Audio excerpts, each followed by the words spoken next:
Bato the Ghostwriter Show, rated E for everyone.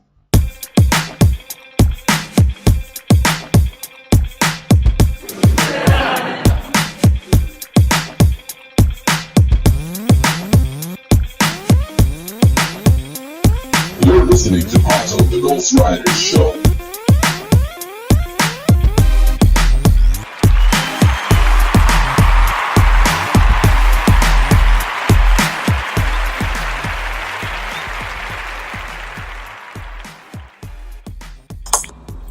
Hey everybody, thank you for tuning in. This is Pato the Ghostwriter. Once again, thanking you because I know you have options.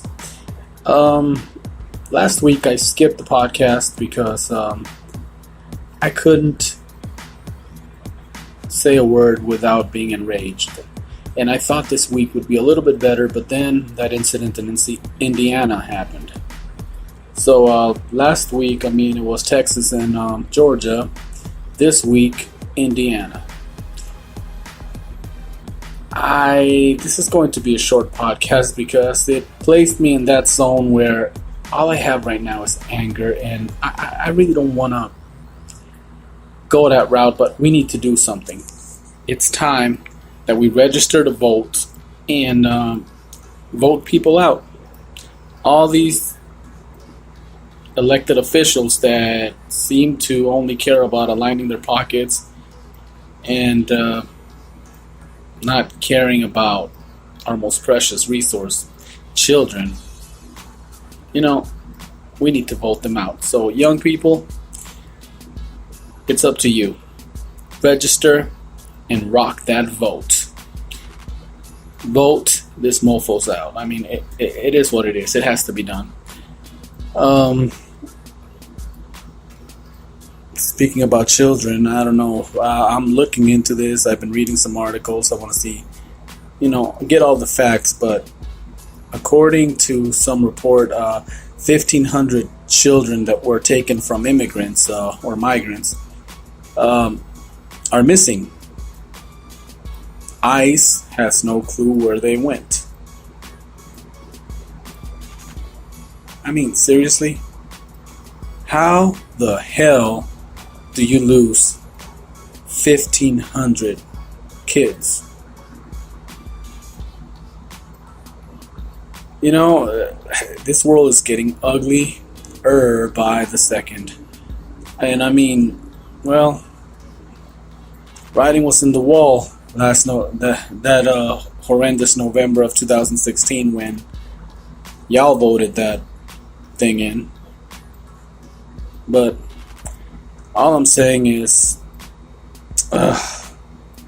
we need to change. We need to start becoming more active. It's horrible. Like I said, today's going to be a short podcast. I had this thing on my mind that I wanted to talk about, but quite honestly, right now it's how can I think about goofing around, having fun when there's so much hurt going on? All I can tell you and all I can hope is that you who are listening will exercise common sense, register to vote, and vote for the candidates that will protect our children. I'm a big advocate of the Second Amendment. I like my guns. I like having the right to bear arms. But I love my children even more, and I understand that we need some type of guidelines. Maybe psych evals, classes, I don't know. Something that, will help determine if you are fit to own the type of gun you're trying to purchase. And yeah, maybe military-grade weapons should not be available to civilians. It's just, come on. It's only been 100 days since Parkland, Florida. Last week, Georgia and Texas. And yesterday, Indiana. Seriously? When do we say enough is enough? Well, y'all know what to do. Register to vote and vote them out. That's all we can do, you know? We can't say that they're not aware of the situation.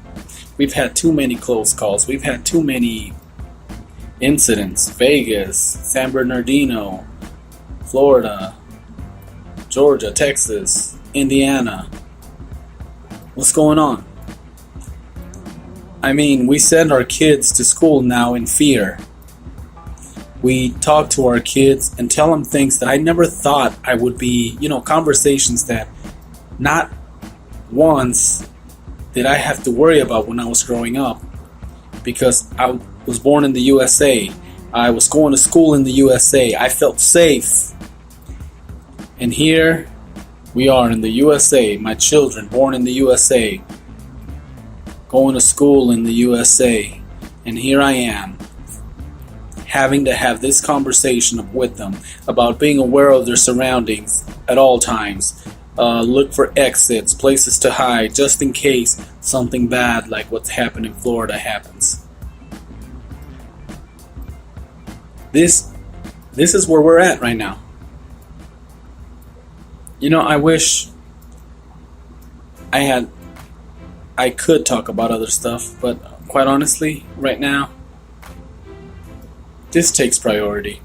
So, if anything, I just want to say, do the right thing. Come on, it's time to put politics aside. And it's time to protect our children. We need common sense gun laws. Bottom line, we do. Anyway, I'm going to say have a good weekend. It's Memorial Day weekend. This holiday we observe those who made the ultimate sacrifice so that we could enjoy the freedoms that we have. Freedoms that right now are being jeopardized by a draft dodger who's in the Oval Office. You know what? I'm not gonna go there, but you know it. I just said it. You were thinking it. It's time to call a spade a spade. You got a draft dodger in the White House who wants a military parade, but is destroying our democracy for self purposes, for self gain. That tax break that he did only helped corporations. We've done this before. Some of you are old enough to have lived during the Reagan eras, where trickle-down economics, Reaganomics didn't work. So, I gotta go. I don't like talking politics. This is not my thing. But right now, these events that have been going on, I'm speechless, quite honestly. It's to the point where all I want to do is spit out explicits. And, I don't know. Y'all have a good one. Like I said, enjoy this weekend. Live each day like it's your last one, because it very well could be. Take the time to be with your loved ones. Show them you love them, tell them you love them. And now have those conversations, to protect them, because, hey, it's important. And I'll see you next time, right? Hopefully we can talk about better things. And I know people get tired of thoughts and prayers, but thoughts and prayers are with those families. That's all we can do for now, as far as now. But when the time is right, register, vote, let's do something about this. We've been empowered to do so. We can pray about it, but God, the God I believe in, which is the God Almighty, gave us free will. With that free will came that empowerment, that we have the capacity to resolve issues here, authority and capacity. So let's take care of that. Let's register to vote, do our part, march, whatever it needs to be done. Let's take our country back and protect our children. See ya.